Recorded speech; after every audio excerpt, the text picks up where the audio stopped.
to Fix It and Prep, the podcast where we dive deep into the production design details of your favorite films and television shows. Brought to you by the Canadian Production Design Association. I'm your host, Rose Lagace. This episode is proudly sponsored by ShotDeck, the ultimate visual research platform for filmmakers, designers, and creatives. Whether you're scouting for inspiration, building mood boards, or just geeking out over stunning cinematography, ShotDeck is your go-to tool for unlocking the power of visual storytelling. In fact, some of the incredible images we'll be referencing in this episode were sourced directly from ShotDeck's extensive and fully searchable high-resolution library. Start creating your next masterpiece today using ShotDeck at shotdeck.com. Speaking of masterpieces, we have an incredible guest joining us today. Please welcome the brilliant Helen Jarvis, the visionary production designer behind the stunning visuals of Shōgun. With a career spanning decades in feature film as a supervising art director, Helen recently made the jump to designing for television, taking on the challenge and triumph of bringing Shōgun to life in Vancouver.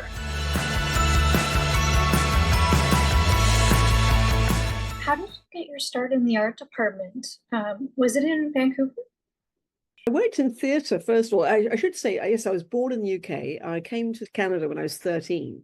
You know, my family emigrated here, and then in the mid-80s, they all emigrated back one by one and left me behind, which I'm quite grateful for because I've loved Vancouver and I've really, and I got married to a Canadian, and it's, I feel like this is home now. I did start out working in theatre. I started out at University of Victoria, taking a sort of fairly general theatre program, and got less interested in acting and more in design. And then I broke away from that. I went to theatre school in London, took a whole technical theatre arts program, and then came back to Vancouver. Ostensibly, I thought I'd just have a summer job here, and then I'd go back to England, and that my main career would be in the UK. But I ended up getting one job after another here in Vancouver, and it was hard to pull away from that because you build contacts, you start your career. I ended up not really having any career in the UK until about 10 years or so ago. I got invited there for 3 different projects. But yes, I started on theatre, and I really enjoyed that work. And I got to a point, though, where I was sort of rushing from one job to the next. I'd find myself in a hotel in Calgary with a drafting table, drawing and like sending stuff off on FedEx tubes and doing one show after another. And at the end of the year, I thought, wow, I've just made $30,000 and I've run myself ragged, struggling, I just thought, this is no good. Financially not good. I got kind of lucky. I went to a wedding in the middle of the summer here in Vancouver, and I was introduced to various people in the film business. And I got chatting with a really nice set decorator, and I was telling her what I was doing, and that I was working in theatre and not making enough of a living. But she said, oh, well, why don't you come as a day call? Come as a day call set dresser. It'd be great. Because I made a lot of soft props in theatre. That was one thing that I kind of enjoyed doing, was upholstery work and that sort of thing. I ended up pretty well upholstering this entire show. I brought my sewing machine along, and it was a period piece. It was a Hallmark period film. I thought I'd died and gone to heaven. I thought, this is perfect. It pays well, people are really great, and they seem to like me, and on you go, So I did that for a few years. I was in the set deck department. I got into the union. And then after a few years, I thought, what am I doing in the set deck department? My training is in design. I kept on going to sets and meeting art directors, and they were bossing me around and telling me what to do. I was like, wait a minute, I should be doing that. I don't know why I ended up sort of falling into set deck. I'm happy I did, though, because I will say that having that as a foundation was really, really very helpful. Quite apart from my experience in the art department, set deck just gave you the nuts and bolts of how a set gets put together. My favorite job was being a buyer. I thought that was the best job on the planet, to research and a big bag of money and a truck, and off you go. I really enjoyed that for a number of years. But it was around about 1990 or thereabouts that I decided to change departments, and then got into the art department, which is kind of where I think I probably should have started out anyway. But I never looked back on the set deck experience. It really was a bit of an eye-opener for me. So that's how I started. Back in the 80s, there was a position called model maker illustrator. It wasn't actually really a proper union title, but it's one that I just fell into easily because I like making models, I like sketching, all of that stuff. It was like the lowest rung the ladder. But again, a real eye-opener. I got to work on some largish shows, working with well-established designers, even in a somewhat menial basis. I did everything, bit of everything, which I think is just a great way to start and a great way for people to really get their teeth into the industry, as it were. Then gradually ended up art directing, and I got my first supervising art director job, which was even better. You end up in a more project management situation where you're really on every level of the show. I really enjoyed supervising, and I did that for a number of years. And actually, Shōgun was my first real production design job, which at 67 years old, you think, okay, it's a bit late to start, but I had a couple of offers over the years. People would send me scripts for really small projects. I'd read the script. I think not quite for me. In some cases, couldn't pay me enough to do it. The supervising work just seemed to flow from one job to the next. I just feel really blessed to have kind of landed where I am. And being a production designer on Shōgun it's a really hard act to follow, I've got to tell you.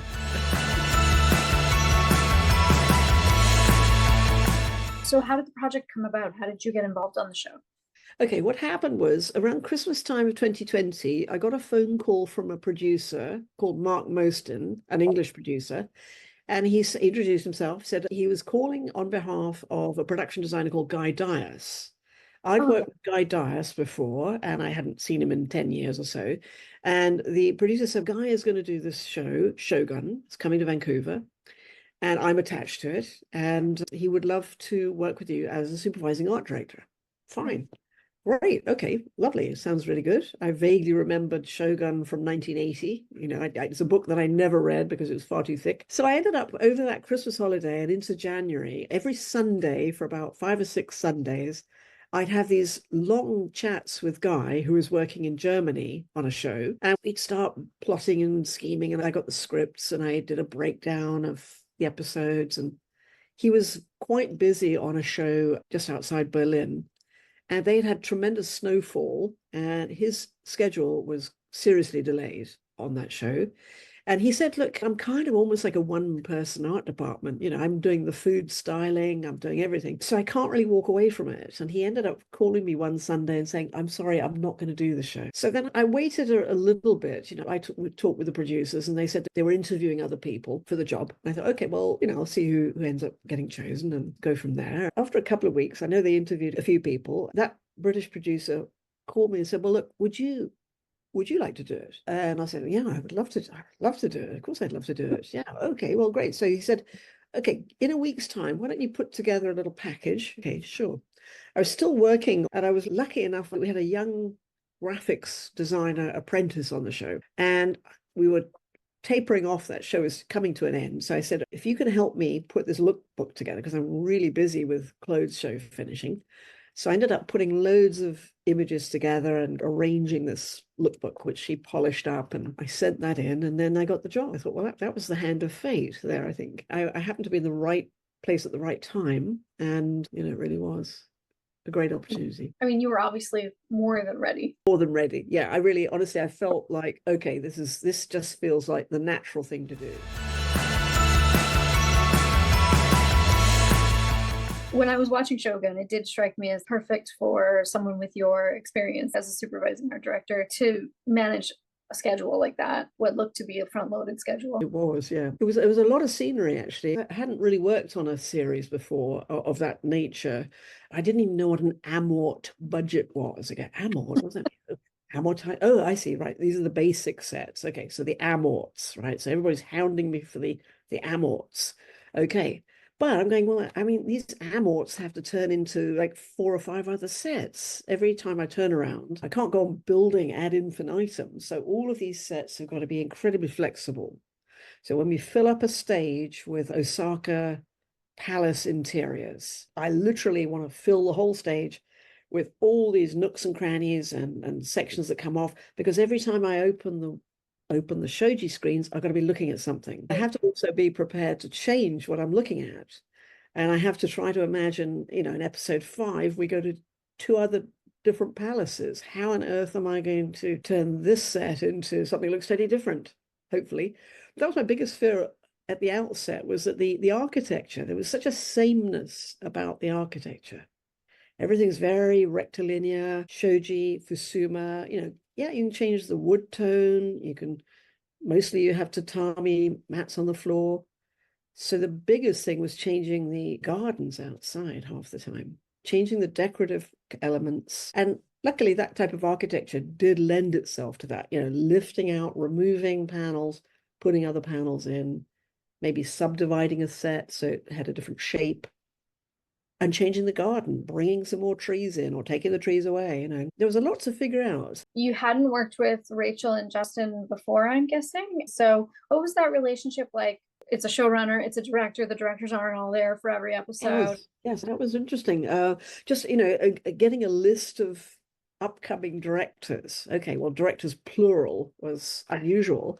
So initially, because COVID lockdown was still prevalent, we were still working from home a lot. We had lots of Zooms. Every couple of days, we had Zooms with the producers and with Justin. And I'd start off developing the set designs and then sharing that with everybody and not having access to the actual directors. Well, nobody denied me access. It's just that those people were also on other projects or they were not ready to talk. In fact, the very first director who showed up, he did episodes 1 and 2. He was taken aback a bit because half the sets were already built. Right. And he was like, "What? You've gone ahead?" And I said, "Well, yeah, I had to. I mean, I can't wait." I spent an entire day driving around all the different sites, showing him works in progress, not knowing exactly his level of experience. He was just taken aback by it. But it soon became apparent that we had to forge ahead. We had to get the ships built. We had to get Osaka Harbor. Everything that he needed for episodes 1 and 2 was up. Virtually everything in the show, apart from the episodic sets, was there on day one. Relating to Justin as the director, he had ultimate say. And it wasn't until things started to really get set in motion, we actually got access to upcoming directors. And I would send out packages, a little hello, hi, this is what we've got, and this is what I think your episode is going to need. Again, I was trying to get several steps ahead and get set designers just hashing out things that were 2 or 3 episodes from now so that I could talk intelligently with upcoming directors about what on earth I thought their sets might look like. How many days per episode were you shooting? Shooting, it varied a little bit. I think it was more like 10 days or something like that per episode.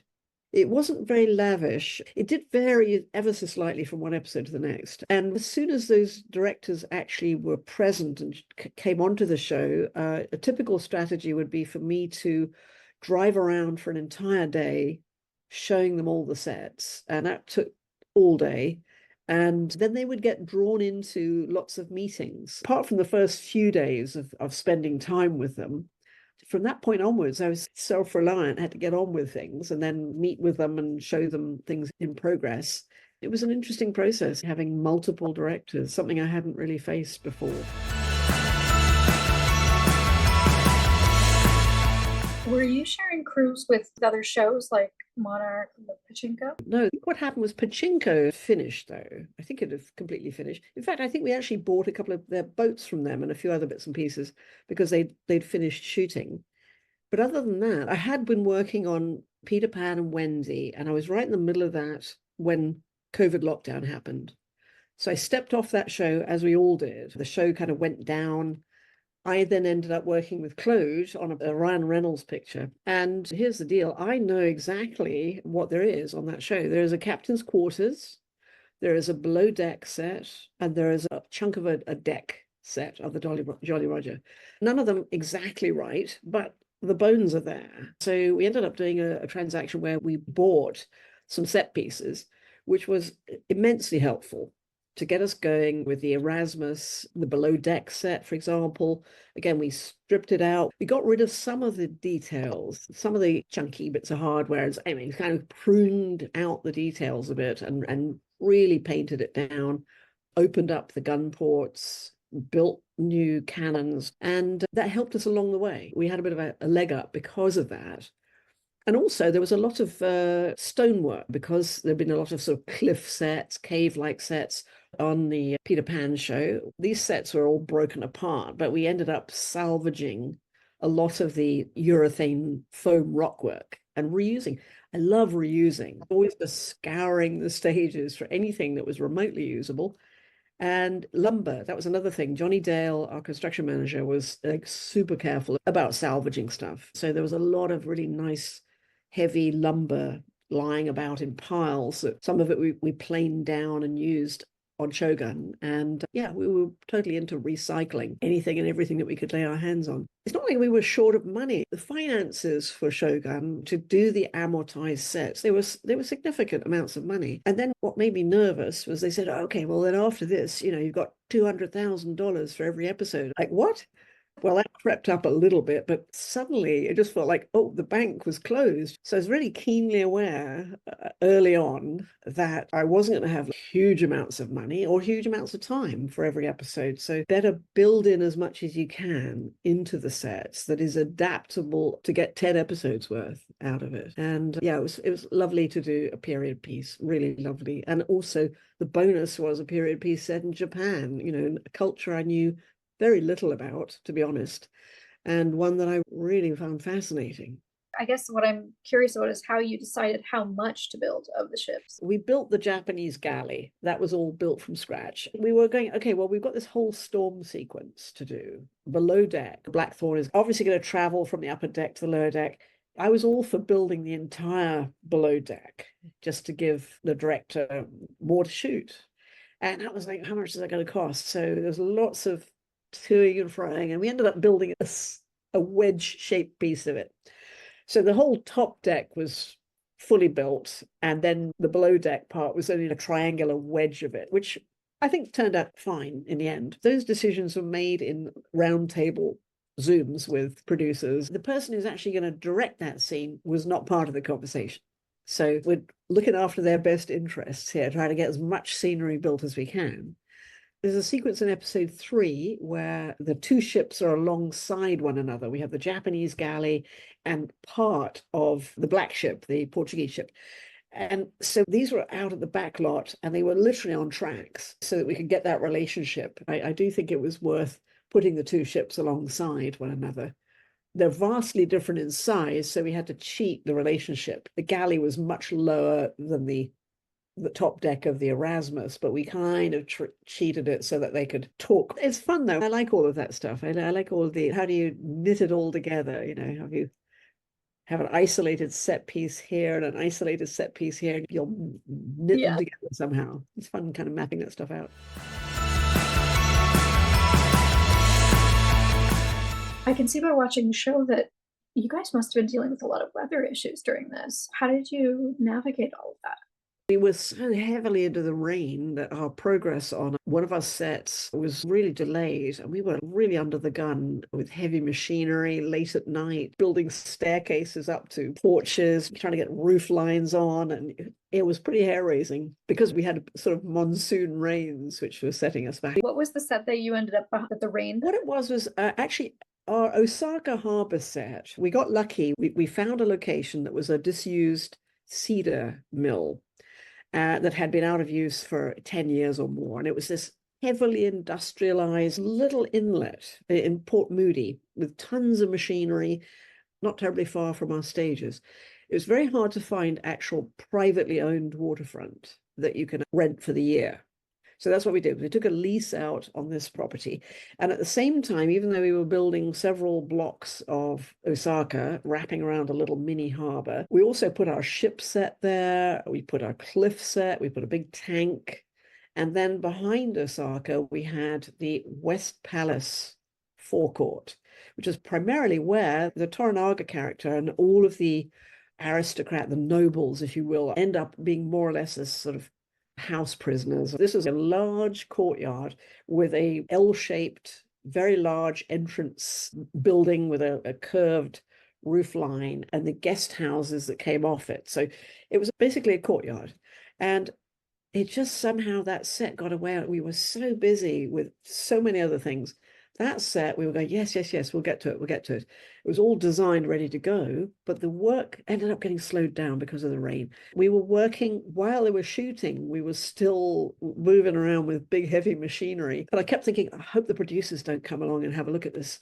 I hope we can get a couple of steps ahead before anybody comes and checks on the set. And I think we just made it. It was hard. We were blowtorching the paint on. because it was just pouring with rain. You know, you were trying to cook the paint on as you're applying it, you're blowtorching it, and then leveling it and graveling it and draining it and all that stuff. Yeah, that set was just, and we made it. It was just one of those, you know, oh, close shave.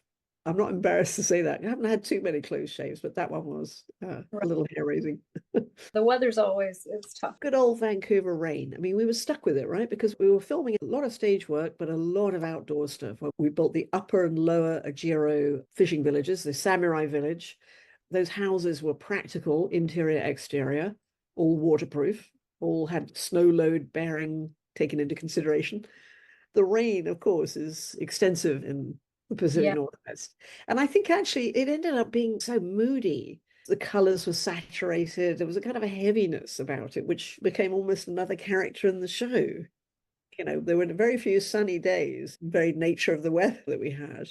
We ended up using a lot of urethane foam to make rock work, to make these rock panels. And we were using a product that was greener than the usual urethane. And so I think it had some sort of cornstarchy component. Well, what that did is somewhat untested. When you've got this stuff baking in whatever sunlight there is for a year, we found that birds like to eat the foam and we're constantly pecking at the set, I guess because of the cornstarch component. And then also the rocks themselves ended up being slightly concave because the foam shrank ever so slightly. You know, you just hope that that doesn't read on camera. It's all I could see, though. Every time I went to that set, it's all I could see. But you've got miles of it, so you can't change it. You just have to hope that the magic of filmmaking will make it go away. And it does, really. Oh, and that was the other thing too. We had a couple of episodes where we had to have pools of water, like hot springs. I remember having this conversation in a boardroom going, I just don't think you want to go out in January with your two lead actors. Not only that, it's nighttime. You're going to have to fabricate a hot springs somewhere outside, all of that paraphernalia, and it's nighttime. So what's the point? We might as well build it on stage, which we did. And then later on in the season, it was like February, March, we had another daytime scene in another larger hot springs, which we did build on a location. And we had snowfall. I loved the snowfall. One day we showed up at the samurai village and it was just blanketed and it looked fantastic. And of course, as the sun came around during the day, the snow was sliding off everything. Our special effects crew were out there shoveling snow at some distant higher location, bringing it down by the truckload and continuing to pack it, because it took everybody by surprise. I mean, we were kind of overnight, we suddenly had a depth of snow, which looked fantastic. It was really nice. You had so many sets that had to be done quickly. How much prep time did you actually have before your first episode shot?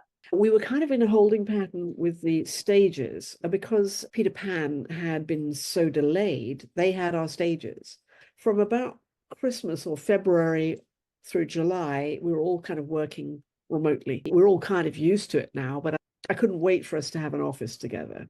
We were held back by quite a few weeks. We couldn't get the stages when we needed them. So we were frantically trying to prefabricate as much as possible, which is not always the easiest thing to do, but we did it. And I think we ended up going to camera in early September. I only had 2 assistant art directors for the first 2 months, basically. One of whom dealt with all the ships, and the other one was just brilliant in terms of the palace interiors. And then gradually I got more people on. So it was a slightly staggered process, which I was just as happy for because it gave me time to really kind of get my head around things. And it meant that when those people joined, I was more than ready to kind of give them projects to do. And I felt blessed because I had such a great art department.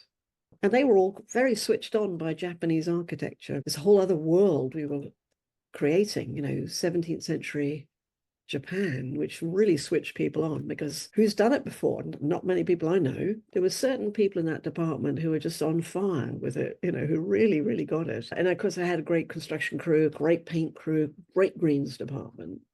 So I was very fortunate. The timing of it all gelled. So I really managed to kind of get to work with the very best people available. And your scenic work is so good. That last coat is just so strong. In the palace interiors, as every room had a theme. I would choose a theme, a color, and we would create fusuma, which are these beautiful sliding solid panels. And I worked with a girl called Kirsten Franson, who's an amazing illustrator, who also, again, like a number of our art directors, totally got into the Japanese realm. And she worked from home primarily and worked for weeks and weeks on each of the rooms. We'd come up with a theme, come up with a color palette, we'd discuss what the motifs would be, and off she would go and she'd create beautiful paintings. A lot of these rooms in reality would take like 10 years to paint. Kirsten would do it in 10 days. She would actually really come up with gorgeous colors, gorgeous designs. And I, meantime, would have all the panels prepped and painted with metallic powders or gold leaf. And then we would send them out to get printed. So a lot of our very decorative panels were printed. And you certainly couldn't tell at all. We had lovely scenic painters on hand as well who would enhance these images and do all the other beautiful scenic painting as well. So yeah, and it is the final coat. It's the final frontier, Carpentry's great. We obviously didn't use Japanese hand tools. We used the usual power tools. And that was the other thing that was kind of interesting, was the availability of materials, negotiating about what kind of lumber could we buy. Some days they'd go, the buyer would say, hey, Helen, how do you feel about bamboo plywood? I go, I don't know, I've never seen bamboo plywood. Show me some. How do you feel about eucalyptus today? Because that's what's available.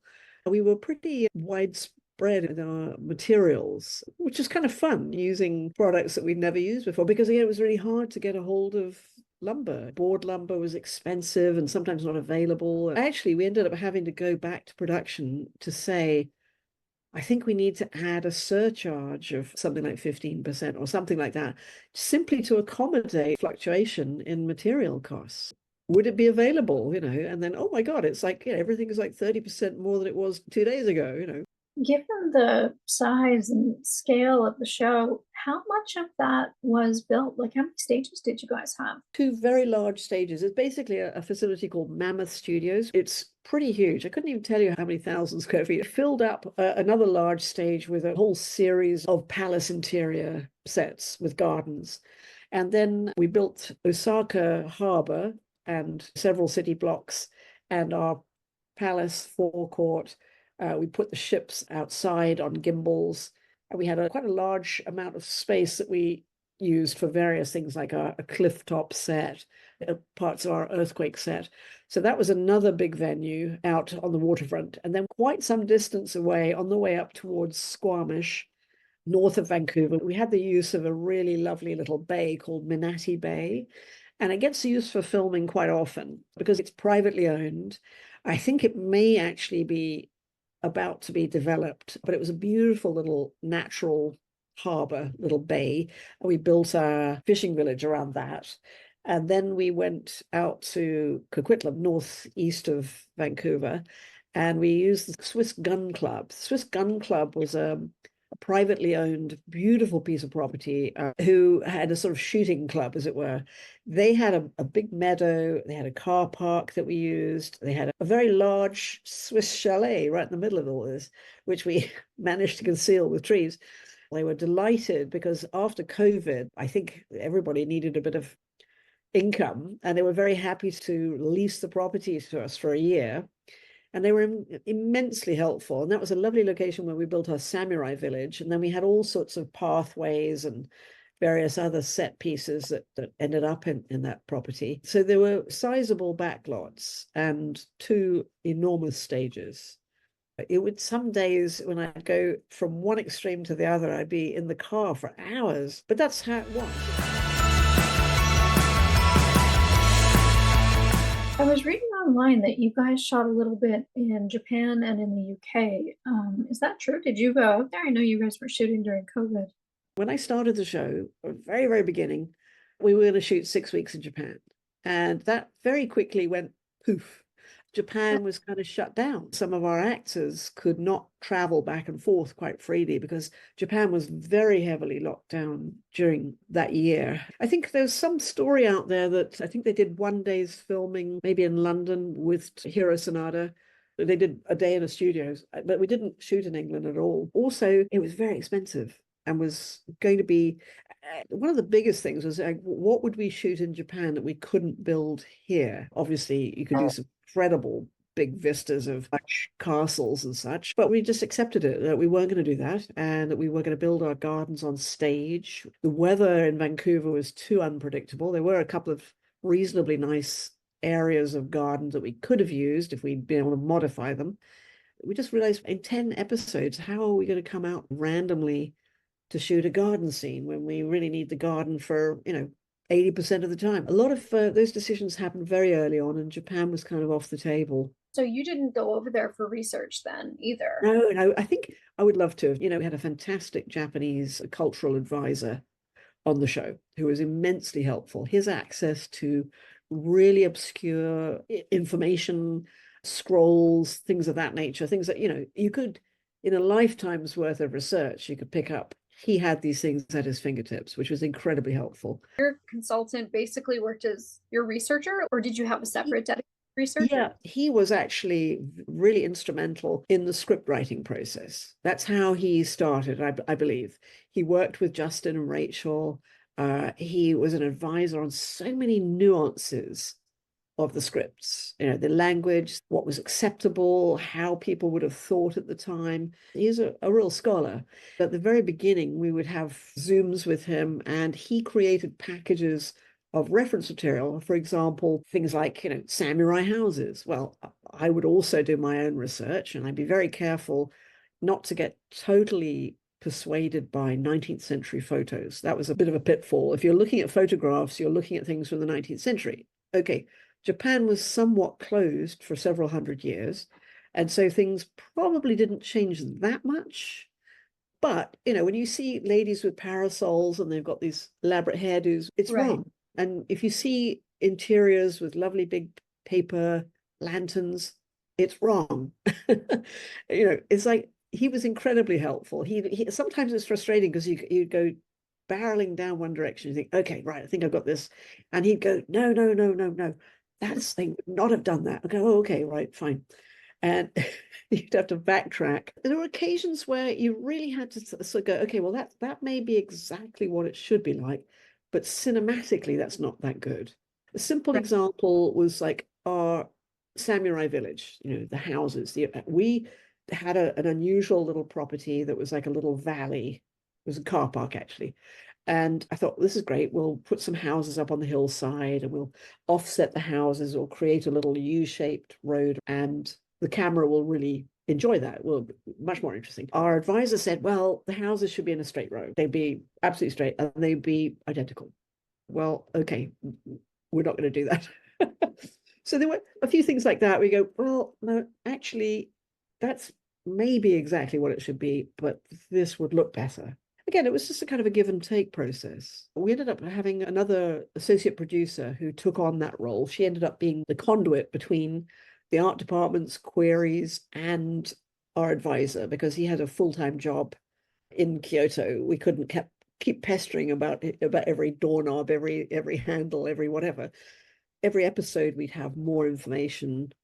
We'd have to check everything through that process and make sure that he could actually take a look at the set designs and comment on things. And it worked out really well, I think. When there wasn't adequate research that could even be done, or a reference or something, how did you go in your head being like, well, I guess this is what it's going to be, or what I think it should be? There was one set in particular in episode 9, spoiler, before the storage house that our heroes end up trapped in, and there's an explosion at the door and so on. That was an interesting set because, there's a particular name, I think it's called Dozos. We looked and looked and looked, thought, well, we need a big door that closes, we need a locking system. What would the storage house be?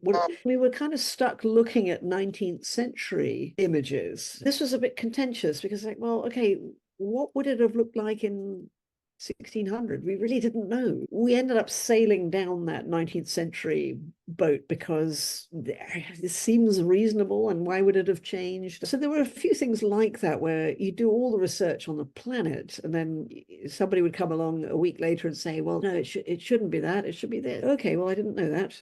Motifs and things that we'd chosen, how appropriate are they? Knowing all this, I think generally speaking, we put the information out there to as many people as possible so that people could weigh in on it.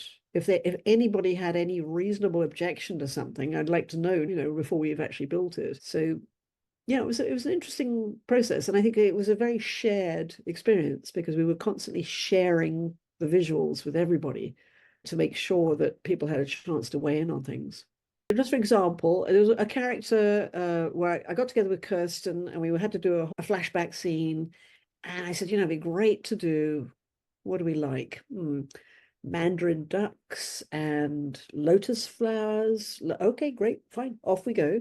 So Kirsten starts painting away and I send out some preliminaries for people to look at. At least a week goes by and one of our Japanese producers says the lotus is far too Buddhist, and a modern Japanese audience, they'll notice that. It's far too much of a Buddhist emblem. So we ended up changing that. So you're completely reliant on that kind of information. You go, okay, if it's not appropriate, I'll change it. There weren't too many things like that. There were just a handful. Like we made scaffolding one day for the city of Edo, and all the illustrations and things that I'd looked at, it looked like bamboo. I'd been to Hong Kong and I'd seen bamboo scaffolding. I thought, okay, well, Hong Kong is in the region. I mean, why would they not make scaffolding out of bamboo? So we went ahead and did that. Then our Japanese producer said, it's too Chinese. They would not have used bamboo. They would have used just straight poles. So we had to get rid of the bamboo and replace it all with straight poles. So there were things like that. And the reason why we got that information was because we put the information out there. We go, right, here are photographs. Here's in progress photographs of the sets, put on Bluescape. So everybody's got a chance to see it because we just didn't want to get anything wrong. Unlike any other show that I've worked on before, because of this real need to keep it accurate as possible.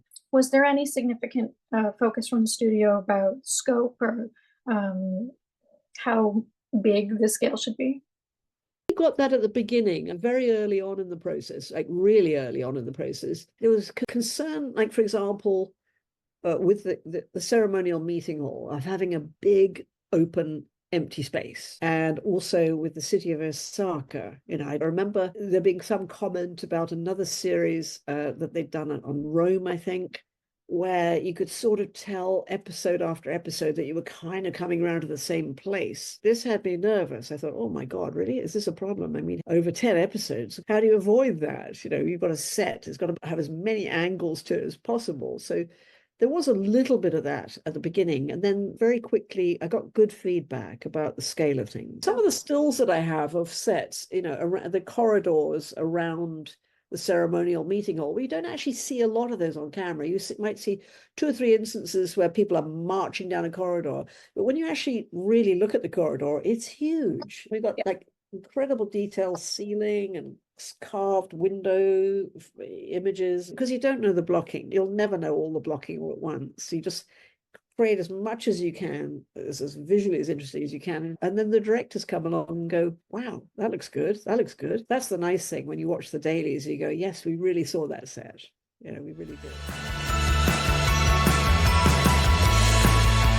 You mentioned that, there is quite a bit of set extensions, and so yes, that you guys were doing the concept work in the art department and then you're handing it off to visual effects. How much, collaboration did you have with visual effects after? It got to a point where I had set designers who would rough in the overall plan of, let's say, the city of Edo. Somebody would spend a week or so doing everything in grayscale, trying to work out the topography based on the real topography, and then building everything in grayscale, like not to any great level of detail. And then Michael Cleart, visual effects supervisor, we were constantly talking about stuff.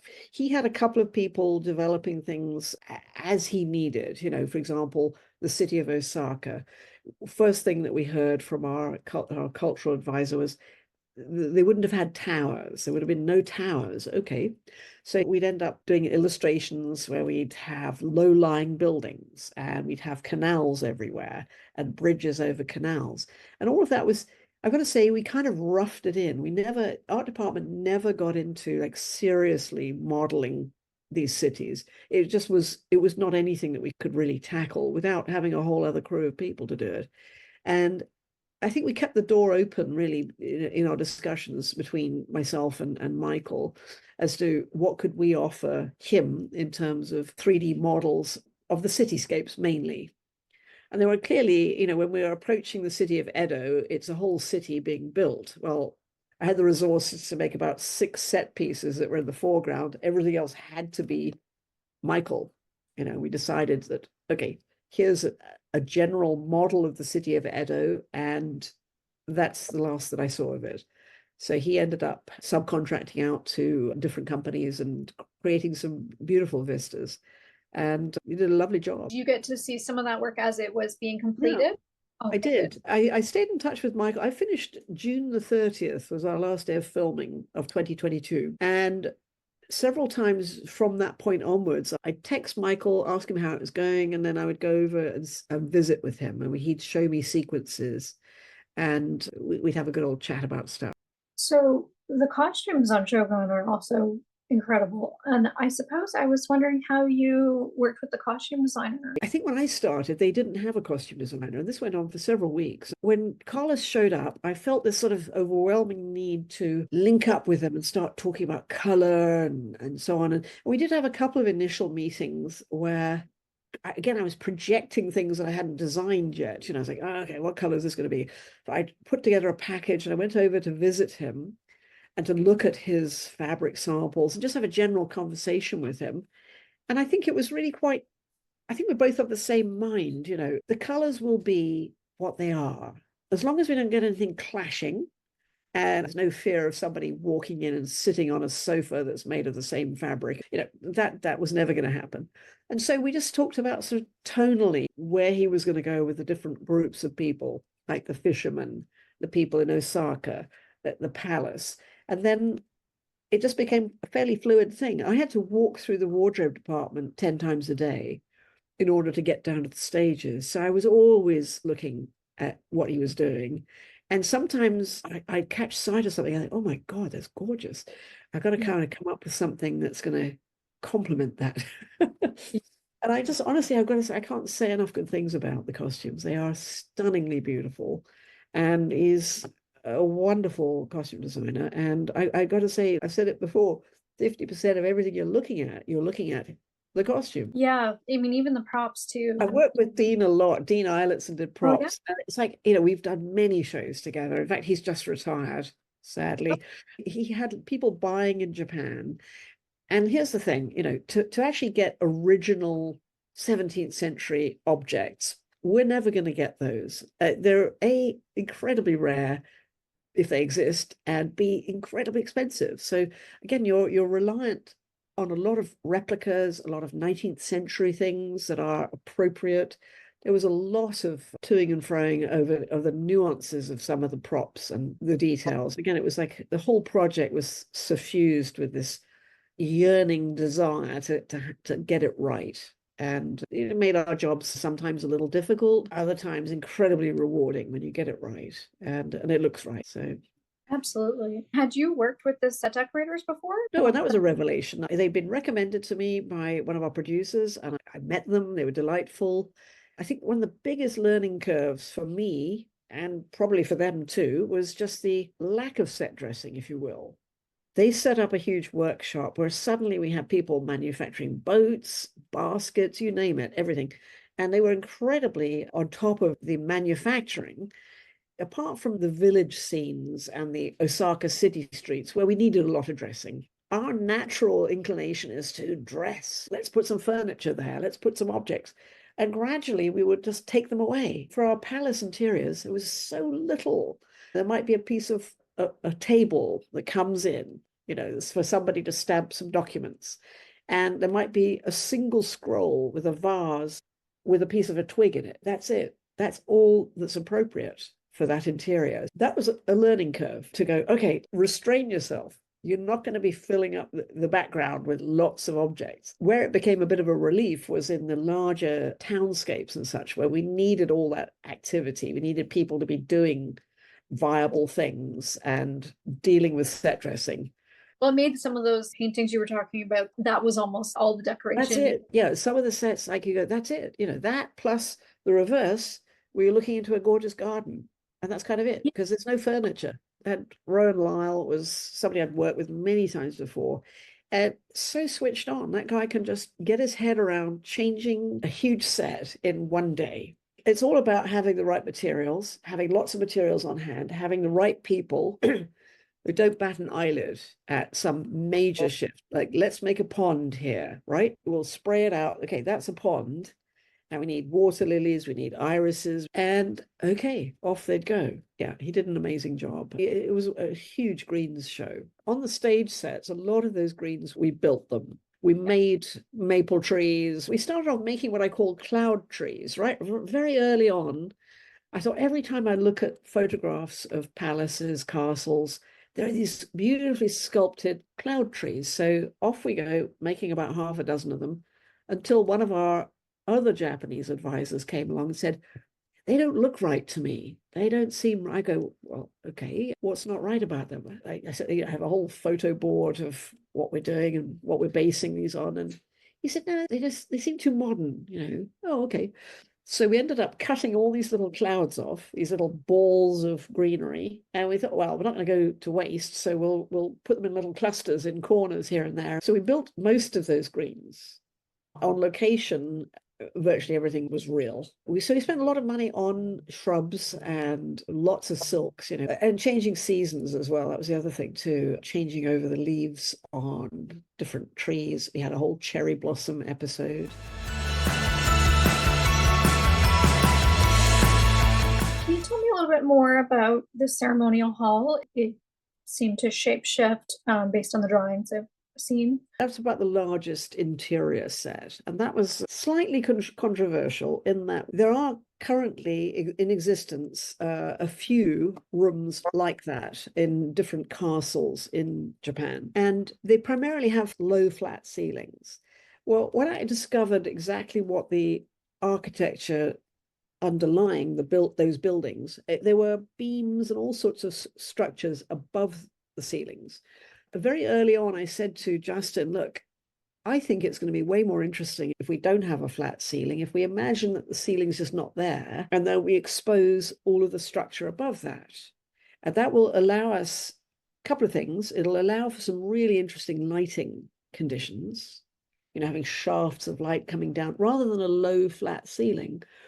And then I said, at a certain point, I have to change that entire set over to a meeting room in Edo. I can then put a suspended ceiling in and change it completely. So that went the rounds a little bit. Everybody going, should we do this? Is it correct? No, it's not correct. But can we get away with it? Would it be acceptable? So we ended up accepting it. And I'm really glad we did, because I think you do get some really interesting lighting conditions that you wouldn't get if you had a solid flat ceiling. I'm kind of pleased at the way that turned out. Plus, we did turn that set into couple of other sets by putting a flat ceiling in, and so you could really transform the space. Because Edo you don't see until episode 8. Yeah, we had a couple of scenes where we were in a flashback scenario, Azuchi looking at Mariko's father being discredited, and so we flash back. So we'd changed over all of the side room to the ceremonial meeting hall. We ended up creating a kind of an L-shaped, highly decorative corner of Azuchi Palace. Again, all of these things you're kind of planning way ahead, even though you're not quite sure exactly what the blocking is going to be. Where was the English Manor? Was that a location, or did you build that? That was our last episode, and it's a bit of a spoiler because it's the opening of episode 10. You meet a very aged Blackthorn, and he's in a 4-poster bed in an English manor house. And it's like a dream. The episode's called A Dream Within a Dream, I think. And you start off, you think, wait a minute, did he end up getting back to England? Is that what happened? It's a very short scene, and it was one of our last gasp set. It was like a 16th, 17th century wood paneled lovely creaky old floors, beautiful four-poster bed, roaring fire in the corner, and then his two grandchildren looking up at these artifacts, talking about grandfather. It's like a little dream sequence only in that episode where you go, did he actually end up going back to England? Did he or didn't he? So it was kind of a fun little set to throw in at the end. It was totally unlike any of the other sets on the show. Can you tell me a little bit more about Ajiro? I believe you mentioned there was an upper and a lower section. What we decided to do, there were two Ajiros. When we went looking for locations, first of all, we knew that we had to build a portion of Ajiro, like the samurai village, the sort of upper class, if you will, and the lower part would be the very humble fisher folk. When we found the location of Manatee Bay, it wasn't available to us for the entire year, so we knew at a certain point we had to fold our set. Another show came in, shot there, and then we had put our set back up again.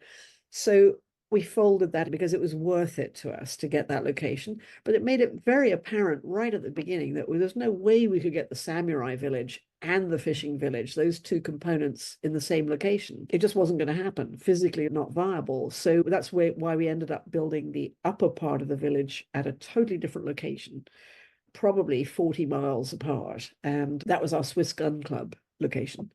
And it was discussed very early on, because this is not the way it's scripted. It's supposed to be one and the same village. And we said, okay, well, all right, so let's say there's a pathway that connects the two. And at a certain point, we want to try to establish that connection. Then that's when Michael came in. We were discussing how, from the water, looking back at the land, can he take our samurai village and just put it somewhere up in the trees just above the fishing village? And would that make sense? Well, there's only a couple of instances where you see that connection. Hopefully the audience picks up on it, that this is a sort of an upper and lower component to the village. I guess it started as a limited series, and now it's getting a season 2, which is fantastic. Yes, this I've heard, we've all read it. And I think it would take them quite a long time to get a writer's room together to actually write. It took a long time to develop the scripts in the first place.